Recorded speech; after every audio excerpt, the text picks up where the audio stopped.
the thing about that is that back then I wasn't trying to be indie, because I come up under the energy of hieroglyphics, Far Side, right. Alcoholics. You know, me and my guys, we were real arrogant and real serious about being some hip hop niggas from the West Coast on a major label. Okay. That was my whole thing. You want to be like a pioneer. Yeah, I didn't want to be selling my tapes out with Trump because I didn't really know too much about that. And I think for us, you know, my boy Shake, he, you know, that's like my best friend. He's the everything flashy. Fuck this hip hop shit. I'm trying to make money. He was out from the gate. That's my nigga, right? So having him around me definitely kept that perspective of we ain't gonna be no backpack bohemian top ramen noodle eating niggas. Right. That's not what we are. You know but y'all ended up being projected that way anyway. We did. The thing was because the eras had switched. You know what happened? What happened was this. When I was in high school, it wasn't necessarily called backpack. Okay. You know what I'm saying? It wasn't called backpack rap. You know what I'm saying? It was just like you had, you know. I mean, there's so many different eras. You had the quirky nine. I would say the most backpack era would be the leaders of the new school era to me. Okay. I feel like a lot of shit got labeled backpack that wasn't really backpack. For instance, like take for instance like a rapper like Shabam Sadiq. I'm glad you used his name because that's how we ended up receiving you as a backpack rapper, because those guys, Shabam Sadiq, Raucous Records guys. Right, the Raucous Records. Those were kind of presented to us. Shabam Sadiq is this fucking street nigga. Is he? What? That nigga, you know why you didn't see Shabam Sadiq all the years? Why? Why you think he was locked up? He was locked up. If Shabam Sadiq didn't get locked up, we would be looking at him on the level of equality or most deaf. He was the guy over there first. That nigga went to jail. Okay, now when you hear somebody with a name like that, right, you automatically assume that it's some cultural. Incense and yeah. He said Shabam's from Brooklyn. Yo, he got a fucking barbershop in Atlanta. Yo, that nigga's a nigga. You know what I'm saying? So, and there's nothing wrong with. I'm not trying to make it seem like it's something wrong, but for me, it was being that I come from the streets. I liked it. I kind of embraced the fact that if niggas want to think that I was some backpack nigga, I'm like, cool. That kind of get the cloud off of me of being like just some, you know, red hot burrito eating nigga that sell dope with my homies. You know what I'm saying? We wasn't never trying to project that. We always wanted to be looked at as some hip hop niggas, but we just never wanted to be looked at as no backpack niggas. I feel like in that world, I feel like in the world of hip hop, a lot of shit got called backpack because it wasn't on a major label. Okay. You know what I'm saying? Whereas, for instance, a person like Busta Rhymes could have easily been caught up in the backpack world. Yes. But due to the fact that he was able to keep putting music out on the mainstream and be able to show you the layers of who he is, now you're just looking at him as an artist. He could have easily been that. I think the Raucous Records thing definitely put a stamp on the backpack world. The whole thing is, I never was on Raucous Records. You was in the back of the source with them niggas. You know what I'm saying? I was just in the back of the source. I was getting independent album of the month and shit. And I was doing a lot of features with niggas like that. Because, once again, I'm from the hood. I'm not turning down nothing but my collar. You talking about getting paid for rap. Okay, I'll rap with this weird ass nigga. Give me my money. But you just called him weird. Why do they get that? Because weird for me was, coming up, I never was on that, me and my, it's funny because, like you say, we get thrown in that, but we are, me and my dudes is some of the most keep it real hip hop dudes you'll know. Right. I'm totally against that shit, and I can explain why. You know, if you even go back to the Cali Agents' first album, our whole album is based on telling niggas that we are not the bohemian niggas. Like, we rock jewelry and do hip hop shit, because my whole thing was like, nigga, I come up under Rakim and LL Cool J. I'm a LL Cool J baby. Like, we can't. Don't throw me in the bohemian world. I love native tongue. Don't get me wrong. Yes, I had my native tongue experience, but when I'm saying, when you get down to the bottom of it, I'm just a street nigga that's b-boy nigga. You know, I ain't on no, you know, crystals and astrology and shit. You know Let me what I'm ask you about the birth of your name, Planet Asia, Planet Asia. which also could have led to you. Definitely. Now that I understand, and that was, I can honestly say I purposely did that. The reason why I made the Planet Asia thing was like, when the Wu dropped, their names were like the illest shit to me. And I noticed that a lot of them had 2-part names. Yeah. And the shit felt like a comic book. It felt like when Wu-Tang dropped, it was like an ill comic book. And I was like, damn, this is how hip hop's supposed to be, like superhero shit. Like I don't like regular rap niggas. I don't like rap where I feel like you're just a regular dude rapping. You know what I'm saying? I wanna feel like, nah, this nigga don't even live in a house. This nigga live in a spaceship somewhere. Like, that's how I felt about Rakim and them niggas. You know what I'm saying? So I got knowledge of self. I've been having knowledge of self for a long time. As far as like knowing who I am. Okay. And then I would say from 88, 89 to 90, my name was Asiatic. Okay. You know what I'm saying? As I was going through growth and development, and then as I was going through my music shit, I didn't want my name to be my righteous name as an entertainer. Okay. I wanted to make a distinction between. I wanted to be able to be this guy over here and be my regular self over here. I don't want to be that dude 24/7 out of the day. But when I become that dude, I wanted to feel like a superhero. So I'm like, how can I still have something out of my culture that'll be like a name, like, oh shit, but it won't sound so, you know, no disrespect, it won't sound like Lakim Shabazz or da-da-da. And not to say nothing wrong with those names, because that's an ill name anyway. But you know what I mean? I just didn't want to sound just predictable. Yeah. You know what I'm saying? So when you see Planet Asia, you didn't know if I was Asian. You didn't know if I was a group. Some people to this day think I'm a group. You know what I'm saying? And I knew that I wanted the most interesting rap name. And to this day, I still feel like I might have the most interesting rap name in rap history. Because when I first met Meth, that's the first thing he asked me. He's like, yo, how the fuck you come up with that name, Planet Asia? That's an ill-ass name. And I knew it. I was like, yeah, I got that shit. I was like, I did what I was supposed to do. You know what I'm saying? Like, if the same niggas that influenced me give you the cosign to do that, and they organically though give me the cosign, I'm like, I did something right. So the acronym originally was all started in Africa. You know what I'm saying? Okay.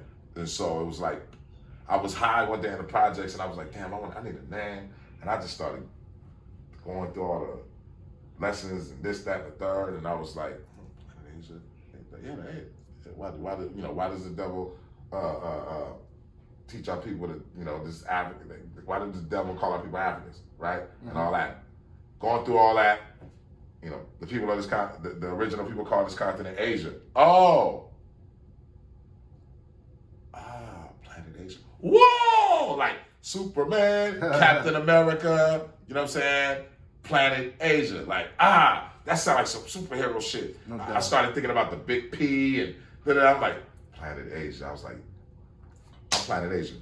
So how was you received when you started to travel? Yo, I went through so much with that name too, especially with the gods, because my name is Powerful Jabbar Allah.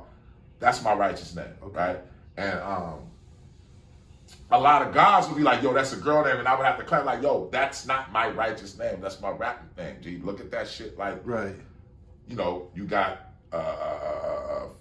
fucking Christopher Reeves, and this nigga plays Superman. You know what I'm saying? So I'm Jabbar. I'm Jabbar Law, but I have a character named Planet Asia. Got it. Deal with it. You know what I'm saying? And that's how that went. So for like a lot of years, I had to do that explaining, but now I think they get it at this point. You know what I'm saying? Right. And that's, you know, I can see how I can get caught up as the backpacker. But my whole thing was, my thing is that you just can't really label me nothing. I can be backpack, I can do street rap, I can do love joints, I can do all that shit because I'm from the era where we learned all that shit. Like if you born in my era, you kind of like did everything. I've had a high top fade. I had dreads when it wasn't cool to have dreads. Right. You know what I'm saying? Like all the shit that we wore growing up, niggas is standing in line for now. Ain't nobody fucking standing in line for no new pinata ass NBA sneakers that they selling in the store. Niggas is standing in line for vintage New Balances and fucking Jordans. Vintage everything. Vintage everything that we made. Came up on, yeah. They call it OG shit now. Yeah, but, and I have no problem with that, but where's y'all new shit that I want to wear? Y'all ain't making nothing that I want to wear. Y'all not going into the office and picking out the shoe like we was. Right. So when it come to like fashion, I put it like this, G. If you part of the hip hop culture, you can kind of do whatever the fuck you want to do. You know how many niggas? Imagine how many niggas that's probably holding a camera, fixing a light, that probably will wrap circles around half the niggas we interview.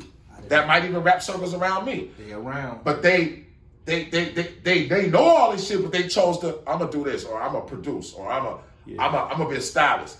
You know, nigga got bars, but I was into fashion too. So, you know, because I grew up in that era, nigga done went from Melly Mel, Run DMC, all the way through fucking BBD and Big Daddy Kane and Rock, you know, all the shit. You know what I'm saying? So it's just like you done seen all the styles. You can't show me no airbrush. You can't show me no prints. You can't show me no rayon. You can't show me no new silks. You can't show me no Japanese denim, my nigga. Like, we did all that shit. You can't, what? What are you gonna really show us? You can't show us frames.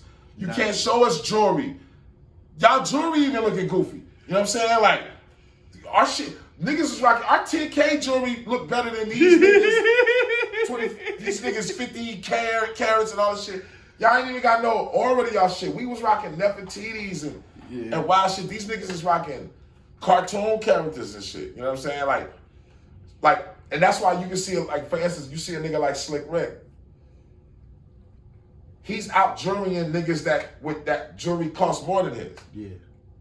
Originality. It's the originality, you know what I'm saying? And when you come from that, you can kind of like do whatever you really want to do. We kind of blessed. Hip hop is kind of like the culture where it's kind of like a trade school, because shit, how many MCs, famous MCs, you know that can actually DJ? I've seen Lord Jamar get busy on film. You feel what I'm saying? Yeah. Like, oh shit, this nigga could have been a DJ for somebody. He could go DJ a party. Yeah. It's always something, like, put it like this. Some of them can write too. For sure. Yeah. Look at D Nice today. My name is D Nice. You couldn't have told us when he first dropped that he was gonna be who he is today. He's a photographer and a DJ now. You know what's ill about him? My first time ever coming to New York. He probably don't even remember this, but this is my first trip to New York. I had came to work with a chick named Jenny Fujita who was signed to Wyclef, right? And she was on Sony with the refugee camp, and we went to Sony Studios. This shit was weird. This whole day was weird because that shit was like some hip hop omen shit. I get out the cab, Nas is getting into my cab. Just fast though. It's like a quick. Yeah. I look across the street and this is real shit. I don't know where these niggas was going. The whole Wu-Tang is across the street, walking, looking like they come from the grocery store or some shit. They all got like grocery bags and shit. Like, what the fuck? I'm like, is this what New York is like? You know what I'm saying? Like, is it just rappers everywhere in this motherfucker? So we go in the studio. I record my verse for her, and then she working on some other shit. So we in like the little green room lounge, little lounge area. D Nice walk in, right? I'm like, oh shit, it's D Nice. But you know, this is 2001 or some shit. 2000. Okay. almost pre-internet. Yeah, it wasn't really no internet yet. Matter of fact, it wasn't even 2000 yet. It was 99. Okay. 99. Yeah, it was like 99. So, fucking, damn, it might not even been 99. That shit might have been like 98. But anyway,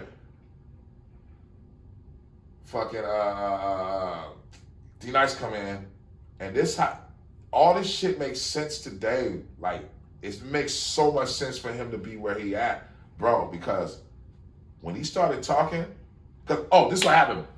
My manager, who was my DJ/DJ, had bought some CDJs. These CDJs that just came out. Okay. And for like real hip hop niggas, I was like, man, what the fuck is this bullshit? CDJs, my nigga, like really? You're like, no, it makes it easy. I'm like, man, fuck all that easy shit. We gonna be looking crazy out here, man.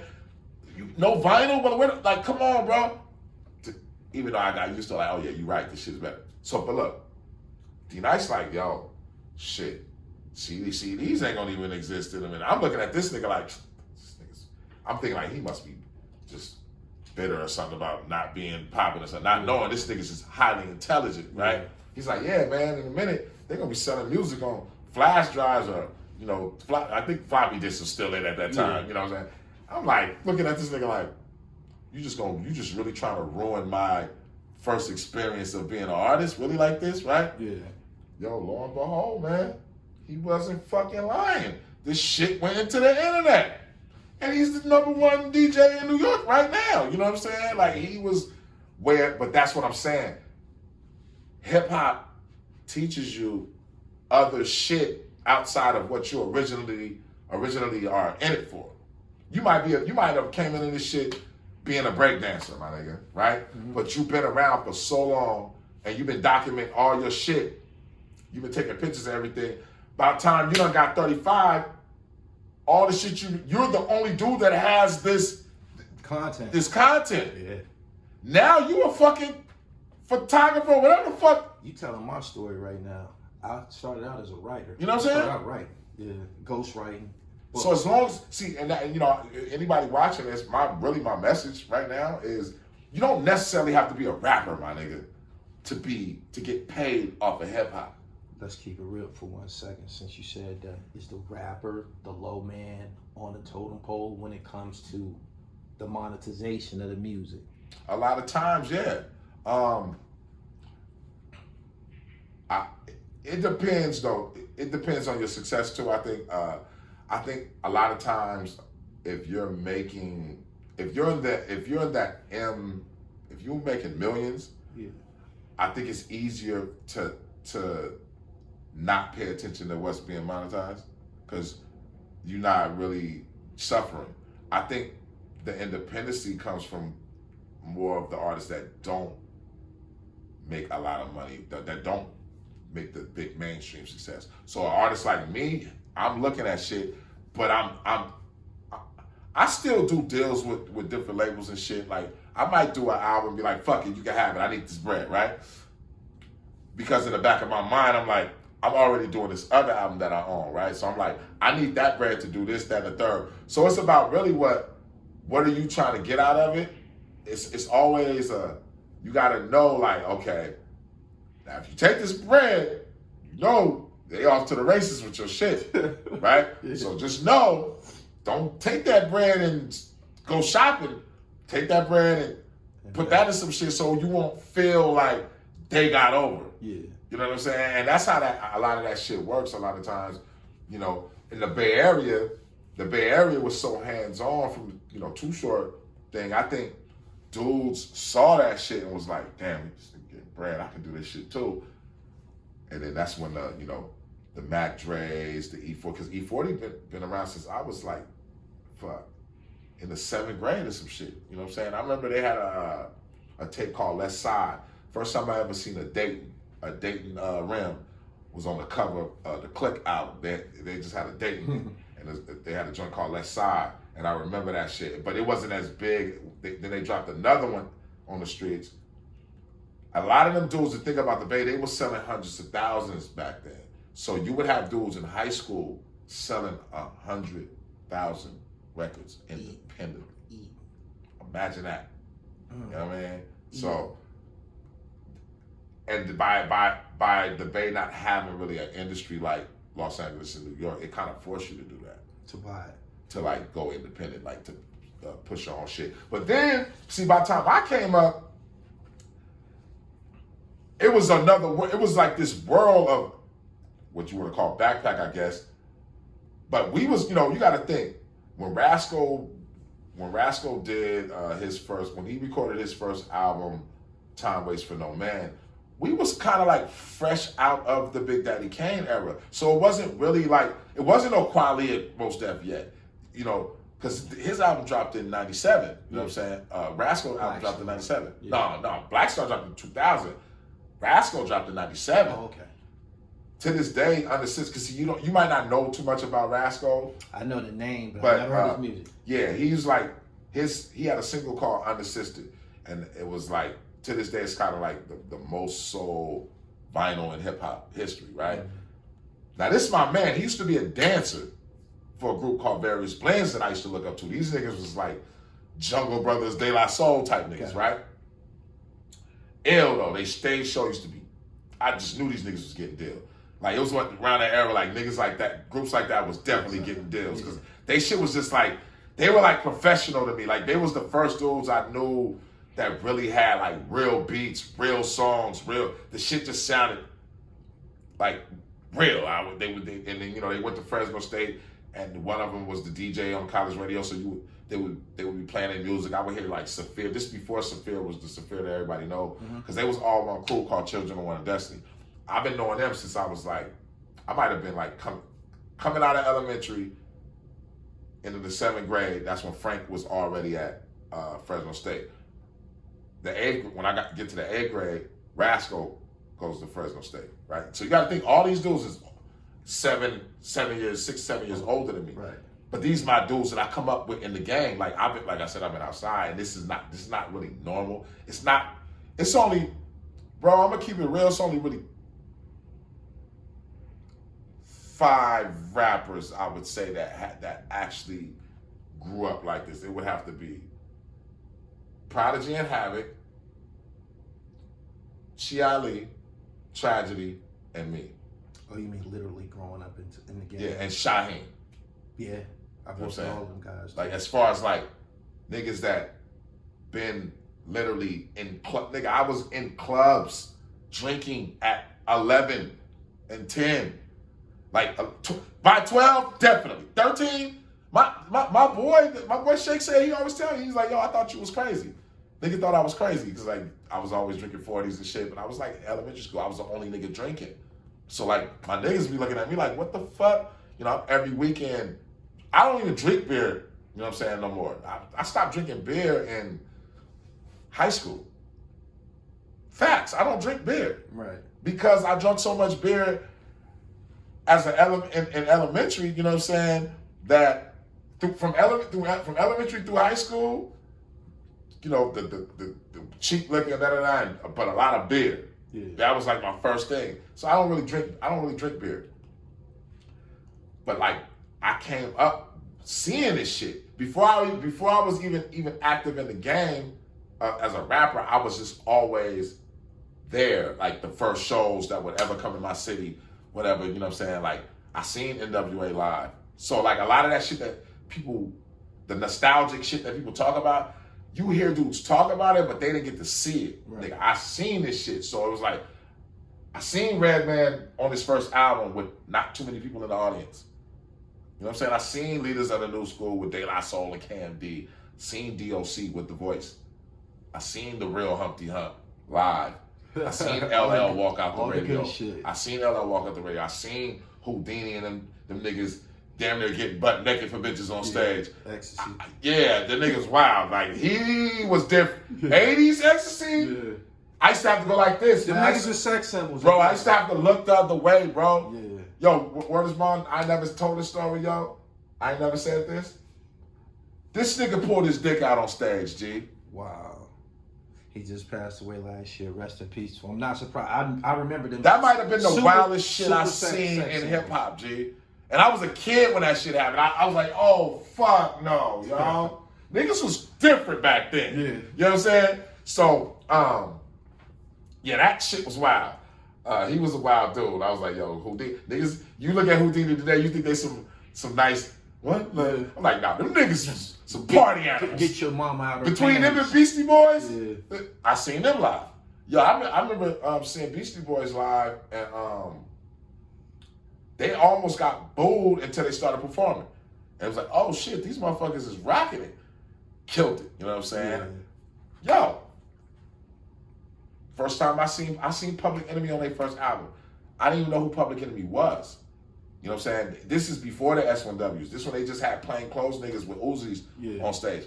Shit had me shook. I can't front. Public Enemy had me shook on stage. I was shook. Facts, I was shook. So being able to see all this shit with your physical eye, seeing Rakim before I even knew he was Rakim. Right. You know what I mean?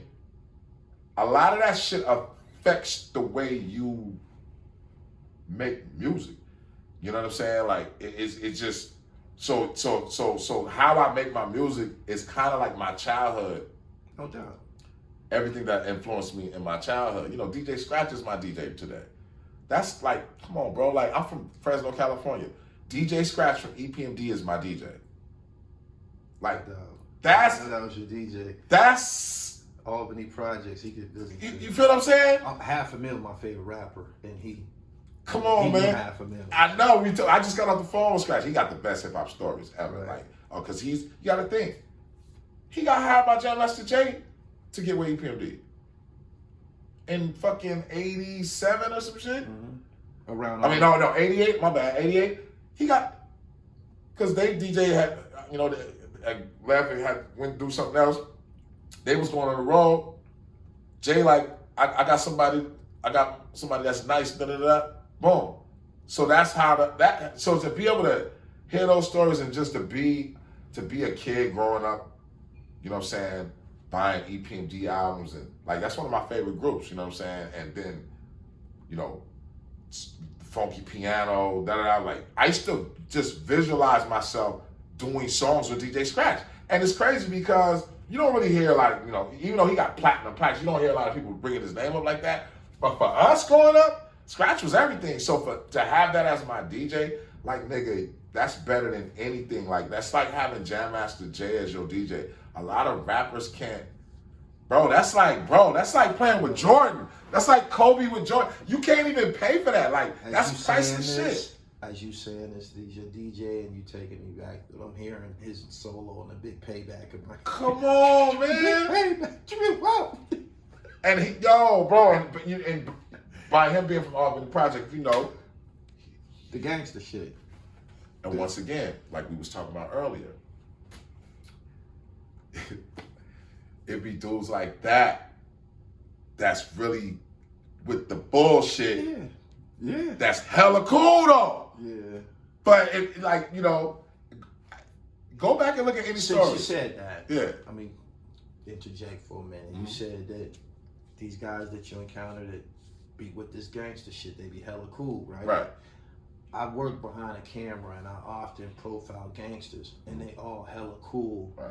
So when I encounter a rapper who say some slick shit to me, I'm gonna go left field all the time because I just was sitting with a nigga who got 10 bodies on record. And he was the nicest motherfucker he was the nicest in the world. motherfucker in the world, and you in here with this dumb shit. So I just gave you explanation about a lot of my conflicts. It'd be more so me looking through a nigga who's transparent. You trying to act like a gangster. Right. And this nigga Sean Branch, who I had to sit alone with in the dark, killed 12 people. Right. You dig what I'm saying? So right. I just wanted to. I'm not surprised that DJ Scratch is of high quality. He's from that cloth. You know what I'm saying? But he loves